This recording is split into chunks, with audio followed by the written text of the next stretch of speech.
Hey everyone, and welcome back to Stop Wasting Your Wine, the wine review podcast where we waste our wine so you don't have to. On this episode, we review a red wine from Argentina.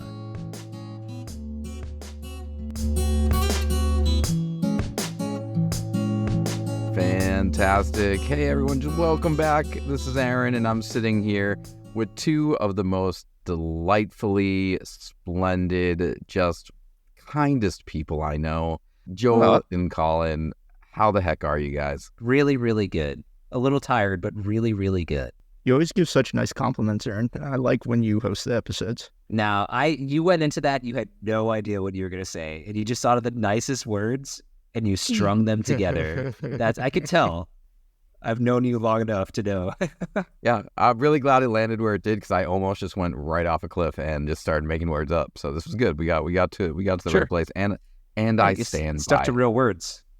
Yeah, I got there. Fantastic. Well, folks, here we are with another wine to review, some more knowledge to drop, and some more laughs along the way.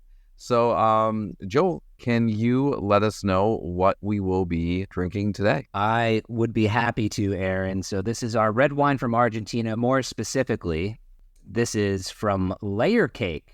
And tonight we're drinking the Layer Cake Malbec from 2022. This is from Mendoza, Argentina. It's got an ABV of 14.5%.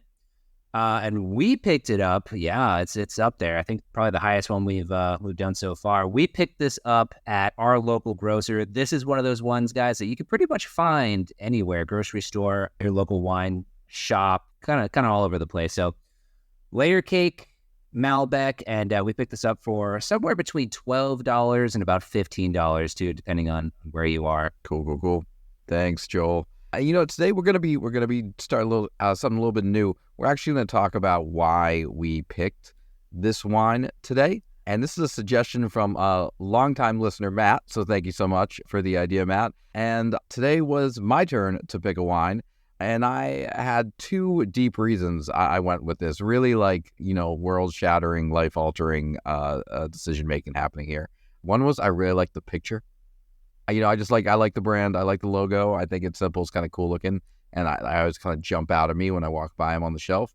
And also, we've been kind of hovering around, $17 to $25 range for a lot of our reviews. And this one, is a little bit lower. This one I noticed, is in that $12 range. And, part of the show is we want to help people find wines that are quality and tasty, regardless of the cost. And I kind of wanted to see, if there's a drop off, when we start to get to certain price ranges, if there's a noticeable difference. So two things: cool label, and this is on the less expensive end of the wine spectrum. This is our first Malbec too, so it'll be interesting to try a new grape. That's always neat. That is neat. And you know what? You know what else is neat? Learning something new. Colin, nicely would done. You like to teach us? Thank you. Teach us something, man. This is the only thing you will learn.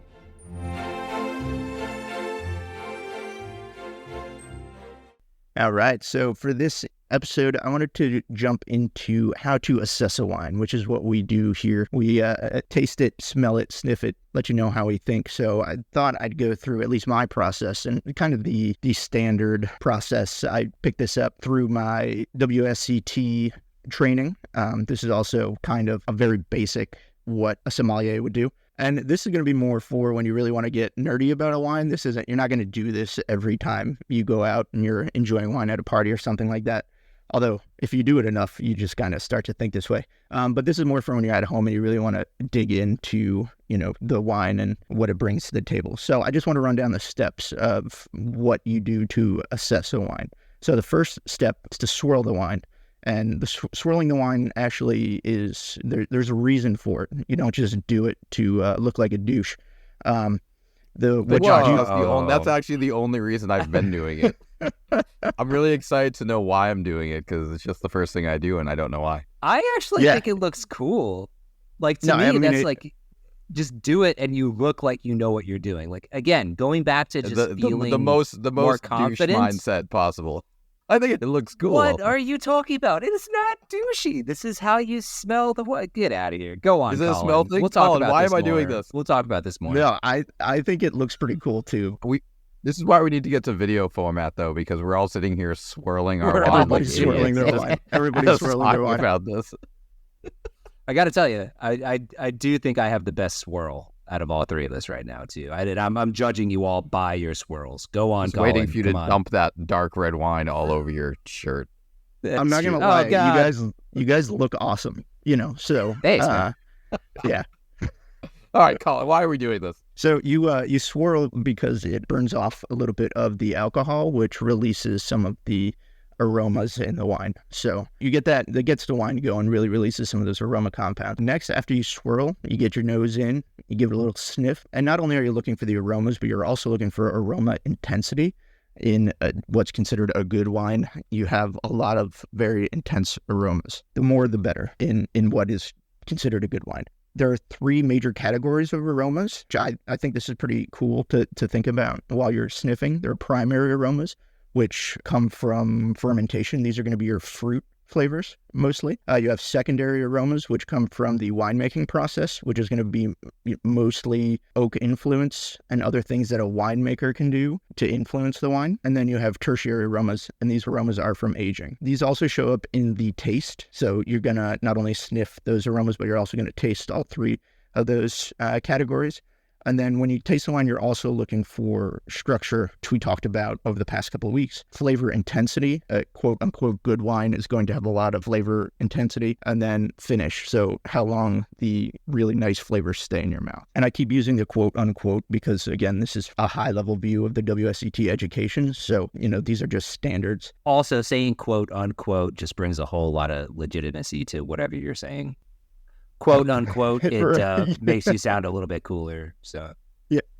While you're swirling your wine, if you say quote unquote, I mean it's the pinnacle of awesome. So yeah,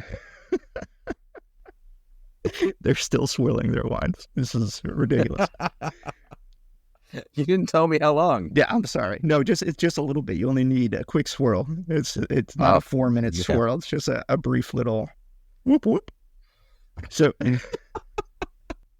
That's great. A brief little. Yeah, whoop, whoop. That's all you need. Our wine review book, when we ever write it, is going to be ridiculous. It's just going to be like, and on this part, you can just take a brief little whoop whoop. It's going to be in italics. So, what you're looking for in a good wine is a wine that is well balanced with the structural components and flavor. It's intense, it's complex, and it has a nice long finish. So. And that's really a high-level view of assessing a wine. The steps, again, are the swirl, super important, the sniff, the taste, and then all of the components that go with the taste and the sniff. Swirl, smell, taste, and then structure knowledge. And then, structure, flavor, intensity, that's all under taste, really. And then that leads to whether or not the wine is well-balanced, the intensity of the flavor. This is all stuff you're taking notes of as you're trying the wine to assess whether the wine is a good quality wine. And you're not assessing in this situation for whether or not you like the wine. You're assessing for the quality of the wine because there can be good quality wine that you don't necessarily like. So when you're using, they call this the grid because when you see it laid out, they lay it out in a grid fashion. It's all about assessing more so than whether or not you like the wine, the quality, which if you think about in a restaurant setting, makes a lot of sense. If you're a sommelier, you may be able to assess the quality. If it's a good quality wine, even though it's not necessarily the wine for you, you can still make a recommendation because it's a quality wine. Awesome. Colin, Yeah. Thank you. That is a super helpful. I don't know if I categorize that as one thing we learned, but that's that's a super helpful next step, I think, based on the knowledge that we have acquired so far. Perfect. Awesome. So let's put that to use right now with this wine. So let's crack it open and let's use our first step, which is to swirl. I've been doing that this whole time. It's I haven't stopped. The entire time Colin's been talking. well swirled. There's no doubt about that.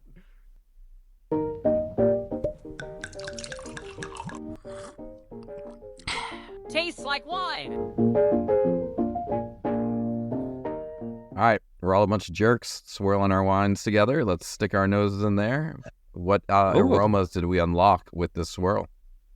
First of all, Colin, this is quite the trick here because, man, we've been doing this for a couple episodes, and yeah, wow, man, you get so much more of just what's going on in there. Like as soon as I put my nose in there, I'm just like, whoa, hit with the aroma here. However, I'm gonna say as I'm smelling this wine, I'm getting one big thing, plum, followed by kind of just I don't know, it smells like it's gonna be a little bit alcohol-y. No, definitely. You definitely get that syrup the nose on this one. Mm-hmm. Yep, no doubt. Yeah, that 14.5, and as a reminder to listeners, most of the wines that we have been drinking are in that 13% range. So 14.5 is a stronger wine comparatively, and you definitely you could probably get drunk smelling this wine. Yeah, you definitely get it's that. Really like, intense. When the bartender hands you a drink that you like right away know was made with a little bit too much liquor, you're just like, yep, this is a little heavy. Yeah. Colin, is that consistent with Malbecs though? Like, are Malbecs usually higher alcohol content, or is that just this one? It's style. It really depends upon who makes it. With really all grapes too. It's not just Malbec, but you can find many grapes in varying styles, and this is definitely a heavier style of Malbec than you'd usually find. Okay. Although it is, so it's not typical of all. It's just this one tends to or seems to be, and it is kind of like a bigger grape naturally. So a more intense style kind of lends itself to the grape, but that doesn't necessarily mean a winemaker has to make it in that way or it's better made in that way. So it really comes down to winemaker and winemaker finesse what they put into the wine. I'm hearing you guys say that pretty much what we smell is like plums and regret. So let's go ahead and take a sip. Plums and alcohol. Yeah, that's it. Let's go ahead and take a sip of this and see if it tastes different than what we're foreseeing. Yeah, regret is about correct. Well, it tastes like I'm going to have a headache tomorrow morning. That's what it tastes like to me. Yeah, Colin, what is that? Like, you can taste this right away, and I'm just like, this feels like a headache wine. Like, this is it that it's just very sugary, high alcohol? No. Right? What's going on? Yeah, it's definitely the high alcohol for sure. I'm not really too sure what else would be in here but I think what you're experiencing is that kind of alcoholic burn. You can feel it. Like, you can really feel it. I know we talked about structure of the, past couple episodes. What do you guys think about the structure of this wine? Hit us with the main points of structure again, Colin, just to remind us. Yep, you have sweetness, acid, tannin, body, and alcohol. Yeah, of those four, honestly, the two sticking out to me right now are acid and, like we've been talking about, alcohol. Not getting a lot of tannin. It's definitely not a sweet wine, in my opinion. Nope. But yeah, definitely acid and gosh, just like we're all saying, like we're all talking about here, definitely there's alcohol in this wine. Yeah, and like weirdly acidic too. It's not like pleasant acid. It's like, this doesn't really fit. It's so confusing, honestly. It's a very confusing structure. Like you said, medium tannin, probably medium body, which is weird for how much alcohol there is. It doesn't really sit too heavy on the palate, which is very confusing. We talked about balance. Also, this is like the antithesis of balance. Yeah, it's funny because this is reminding me back to the other, like one of the first wines that we actually did not recommend buying early on in the season, which was also a like darker red, and had a very similar problem of being heavier on the alcohol and having a balance issue. Ironically, the issue with that one we also had was that it wasn't terrible, but it was also the price point was too high for that wine. And here we seem to have like an almost alternate problem where it's just like, this is a low price point and it almost tastes like kind of what you paid for. Well, and also an alternate problem because with that one, there was a lot going on and it was unbalanced. Mm-hmm. With this, there's very little going on and somehow it's still unbalanced. Like how this can be so, like all I'm getting is plum. Yeah. And for plum That's to be it. the star player here and it to be super high acid is kind of like blowing my mind right now. I'm gonna shock you guys right now, and I'm gonna venture a second taste that I'm getting in here.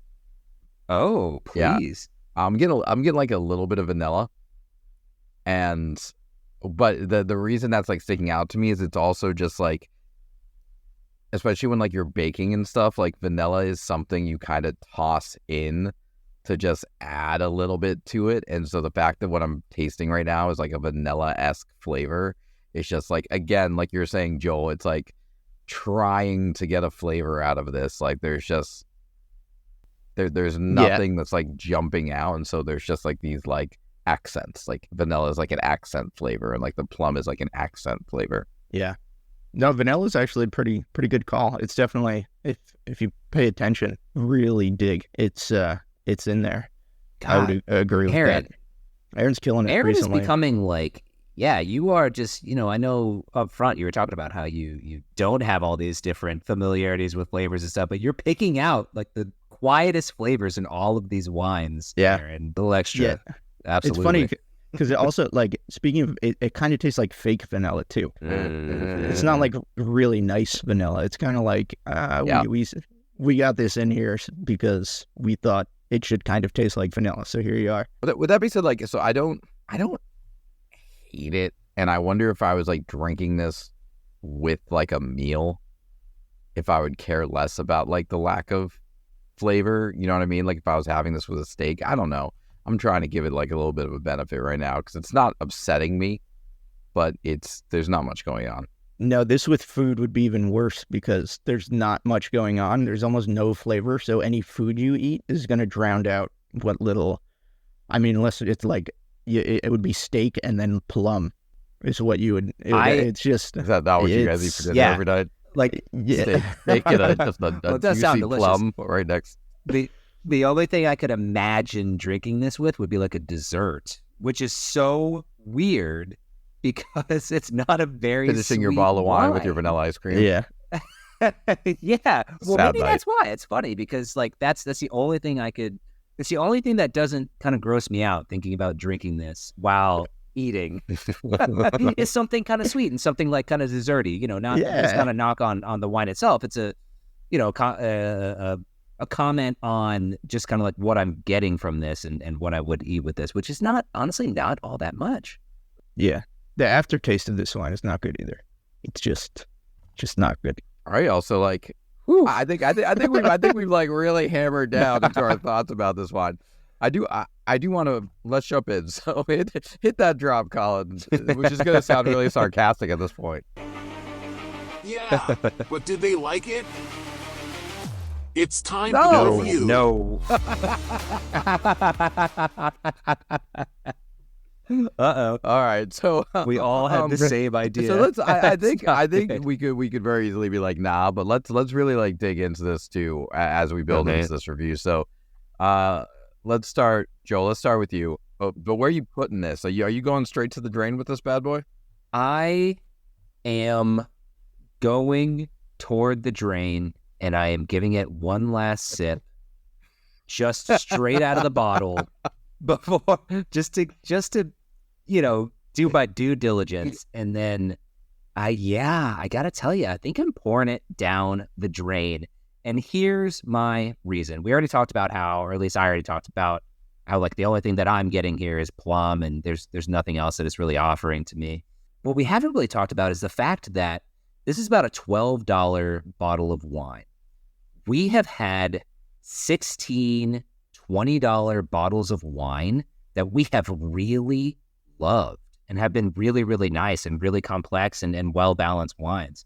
So I don't know if it's just the accessibility of this wine that's made it so popular, but for there to be a very small price difference, but such a huge quality difference, to me, it's go to where you can get just a slightly better bottle of wine for not that much more money, and you're going to have a much better experience. So for considering that, combined with kind of the lackluster experience that we've had, I think we've all had drinking this wine, this is going to be my first down the drain wine.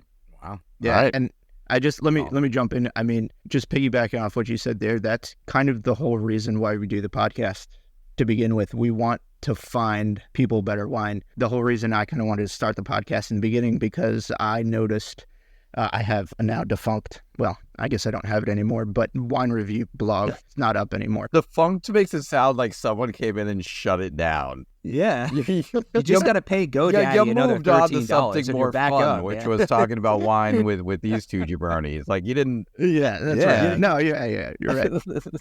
you didn't get like a C+ Defunct. rating from the Health Bureau or anything like that. No. Defunct You must meaning shut this website down, Mr. White. These takes are trash. No, nobody shut it down. No, but But- go on. but- sir. Yeah, I start all that because, like, there really is a difference between this kind of wine. This is kind of the bulk style, cheap wine, and, Yeah. even slightly better wine. And I just want people drinking the slightly better wine. Like, there's so much wine out here, and people continue to bring this stuff home. And, like, I feel like that's why wine sometimes gets a bad name, because you're drinking this. And if you like this, I'm sorry for crapping on it, but it's just not good. No, I think that's really a really good point, Colin. So are you going down the drain? Oh yeah, straight down the drain. I'm not even gonna take the sip from Joel. I'm popping this straight to the drain. I know I'm gonna lose in the ultimate vote, I am sure. Actually, no, I take that back, because I am gonna, without jumping ahead, I'm gonna make a bit of a pitch right here, but I'm sure we're gonna end up in the same place in the end. Only that. Hold on. Let me make myself as open to whatever pitch for this wine that you're going to provide me, because you need to do a lot of work right now. Let me get very comfortable.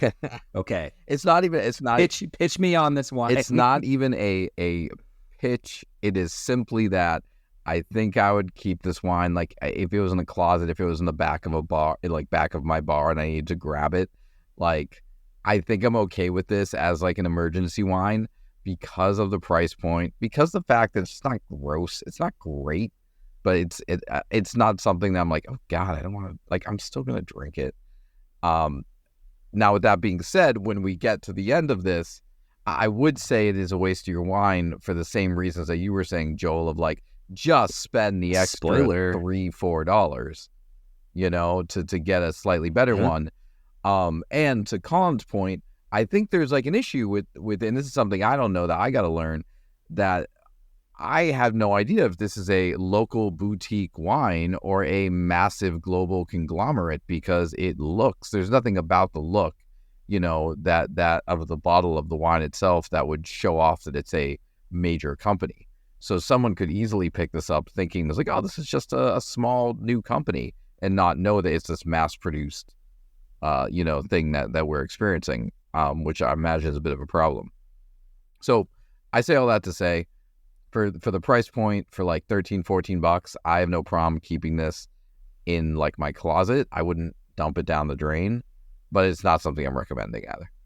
So can we say that maybe the way to sort of assess if it is sort of a big conglomerate, or just a vineyard that's making accessible wine? I mean, I think we all kind of pick this up from our local grocer, and I'm sure that there are some good wines, if you have a really keen eye, that you can pick up at your grocery store. But I mean, is there something to be said about the fact that something is so mass produced that I know that I can walk into my grocery store, I can walk into Target and pick this up an hour before we're recording this? And like, is that confidence maybe an indicator that it is so mass produced that, maybe they sacrifice a little bit of quality? Yeah, to pull back the curtain of this episode a little bit for the listeners, we actually had a funny situation where I grabbed a bottle and it was 2022. Colin went to Total Wine and could only find like 2021. I went to like trying to find the right one, went to like the liquor store around the corner, and they had the 2020 of the Malbec. And then my wife ended up finding like the 2021 at like an Acme on the corner. So it's like, to Joel's point, like, just by the process of trying to all get the three of us on the same page of this wine, we realized that this wine is literally everywhere. Just like every single store carries this. It's like some version of this wine. Yeah, and this may sound pretentious, but I'm going to say it anyway. But to Joel's point, I don't usually buy grocery store wine because this is usually what it is. Like, I know, it's the swirling of the wine, no grocery store wine. God, I'm the worst kind of person. The guy standing in the back of the party, not talking to anyone, just drinking the wine he brought for himself. Swirling it. Yeah, that's right. I don't drink that he Bud doesn't Lights. share with anybody. One of those Right. natties. I'm drinking a Malbec. But yeah, the reason is because it's usually mass produced to get it everywhere, to make wine taste exactly the same every year, which is what these big producers try to do. They have to really bastardize the grapes and add a bunch of stuff, and so to get it to taste the same, it can't be quality, really. If you're at home and you have only gotten wine from your local grocery store and you have a wine shop close by, whether it's a big corporate national wine shop or a little independently owned one, maybe you're a little daunted from going in there and intimidated from going in there. Go in there, because I promise you there are $15-$20 bottles of wine that are curated by these people who care and seek out, just like we're doing on this podcast, seek out value added wines that are really, really quality, that you can spend just about in the same price range, but have a really nice experience drinking it. So, go and seek out a really quality wine shop. I know it made a lot of a difference for me, and I think it would for you as well as a listener, if you haven't already. Fantastic point, Joel. And I would say there's probably a slight difference between what you can pick up at your grocery store versus what you have access to at a national distributor like Total Wine, who is intentionally moving around and distributing a larger variety of wine, right, than whoever whatever Market Basket or Publix is carrying, right? There's some I'd say there's some really great stuff in like a Total Wine or Bottle King because they have a wider variety than your average grocery store. Right. So the theme of this episode is like, look, we're gonna try all the stuff, but there's some stuff that we're gonna know ahead of time probably is not gonna land where we want it to land, and we're gonna try to help you find those pieces that are gonna be a little bit better for you. So it might go without saying at this point, gentlemen, but is this a waste of our wine? Colossal waste of your wine. Huge waste. Spend your money on better bottles of wine. Absolutely. Yep. Again, we're not saying spend 30, 40, 50 bucks. We're saying there's probably a really solid Malbec for like $17.99 instead of, buying this guy for $12.99. And we're going to help you find it. I've had some. Yes, we are. Yep. That's our goal. All right. Thank you all very much for joining us today. Thank you, Colin, for teaching us how to swirl our wine like a bunch of jackasses. It was a fun one. As always, folks, please subscribe, comment if you can, follow us on Instagram. And as always, please stop wasting your wine. That's what we're for. All right. Take care, everyone. Have a great night. See you next time. Bye.